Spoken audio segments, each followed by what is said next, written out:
യേശുവിലേറ്റവും പ്രിയമുള്ള സഹോദരി സഹോദരന്മാരെ, വചനജ്വാലയിലേക്ക് എല്ലാവരെയും പ്രാർത്ഥനാപൂർവ്വം സ്വാഗതം ചെയ്യുന്നു.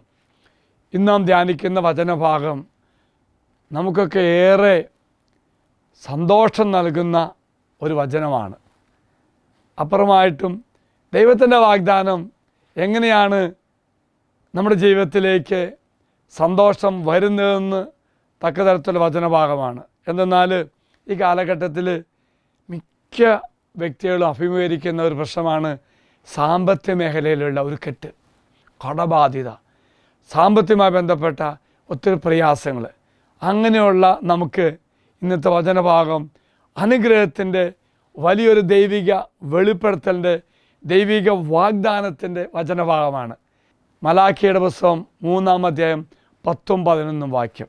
വചന ഇപ്രകാരമാണ്: ദശാംശം മുഴുവൻ കലവറയിലേക്ക് കൊണ്ടുവരുവിൻ, എൻ്റെ ആലയത്തിൽ ഭക്ഷണം ഉണ്ടാകട്ടെ. ഞാൻ നിങ്ങൾക്കായി സ്വർഗ കവാടങ്ങൾ തുറന്ന് അനുഗ്രഹം വർഷിക്കയില്ലേ എന്ന് നിങ്ങൾ പരീക്ഷിക്കുവിൻ. സൈന്യങ്ങളുടെ കർത്താവ് അരുളി ചെയ്യുന്നു, ഞാൻ നിങ്ങൾക്ക് വേണ്ടി വെട്ടുകിളികളെ ശാസിക്കും, അവ നിങ്ങളുടെ ഭൂമിയിലെ ഫലങ്ങൾ നശിപ്പിക്കുകയില്ല. നിങ്ങളുടെ വയലുകളിലെ മുന്തിരിച്ചെടികൾ ഫലശൂന്യമാവുകയില്ല. സൈന്യങ്ങളുടെ കർത്താവ് അരുളി ചെയ്യുന്നു. പ്രിയമുള്ളവരെ, ദൈവിക വേലയ്ക്ക്, ദൈവത്തിൻ്റെ ശുശ്രൂഷയ്ക്ക് വേണ്ടി ഞാൻ എൻ്റെ സമ്പത്തിൻ്റെ ഒരു ഭാഗം ഞാൻ കൊടുക്കുമ്പോൾ തമ്പുരാൻ്റെ വാഗ്ദാനം എന്താണിത്?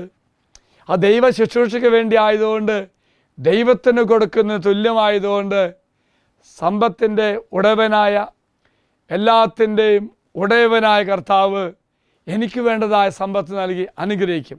അപ്പോൾ ഞാൻ ദൈവത്തിന് കൊടുക്കുന്ന കുറച്ചാണെങ്കിലും തമ്പുരാൻ തരുന്നത് സമർത്ഥമായിട്ടാണ്.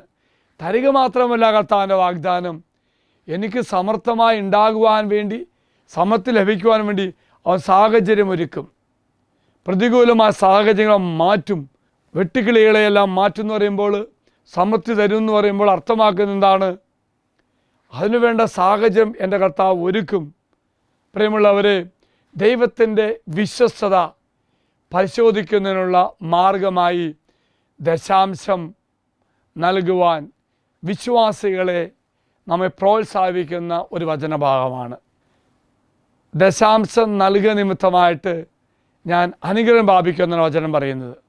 ഈ വചനം പറയാനുള്ള സാഹചര്യം, ബാബിലോണിയൻ പ്രവാസത്തിൽ നിന്നും മടങ്ങിയെത്തിയ ഇസ്രായേൽ ജനങ്ങൾ ഉടമ്പടിയുടെ ഉത്തരവാദിത്തങ്ങൾ അവഗണിക്കുകയായിരുന്നു. ദൈവ ശുശ്രൂഷയ്ക്ക് വേണ്ട വിധം പിന്തുണയ്ക്കാത്തതും തമ്പുരാൻ ഇവരെ ഓർമ്മിപ്പിക്കുകയാണ്. തമ്പുരാൻ വാഗ്ദാനം ചെയ്യുന്നത് എന്താണ്? ദശാംശം മുഴുവൻ ശുശ്രൂഷയ്ക്ക് വേണ്ടി ദേവാലയത്തിൽ കൊണ്ടുവരിക. അത് നിമിത്തമായിട്ട് അനുഗ്രഹം പ്രാപിക്കും.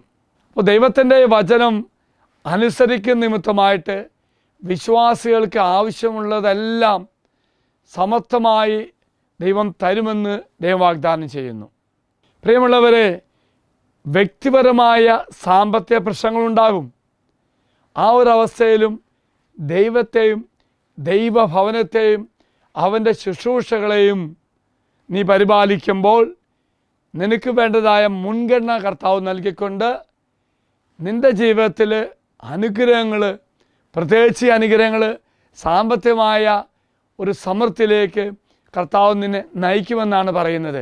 അപ്പം എൻ്റെ ബുദ്ധിമുട്ടുകളും സാമ്പത്തിക പ്രതിസന്ധികളും ഞാൻ അനുഭവിക്കുമ്പോൾ തന്നെ ഞാൻ ദൈവികമായ ശുശ്രൂഷയെ ഓർത്തുകൊണ്ട് എനിക്ക് പറ്റുന്ന പോലെ ഞാൻ സഹായിക്കുമ്പോൾ ദൈവം അതിൽ ഏറെ സംതൃപ്തനാകുകയും ഞാൻ ആഗ്രഹിക്കുന്നതിനേക്കാൾ അപ്പുറമായിട്ടും ദൈവം എനിക്ക് സാമ്പത്തിക സുരക്ഷിതത്വം നൽകി എന്നെ അനുഗ്രഹിക്കുമെന്നാണ് കർത്താവ് പറയുന്നത്.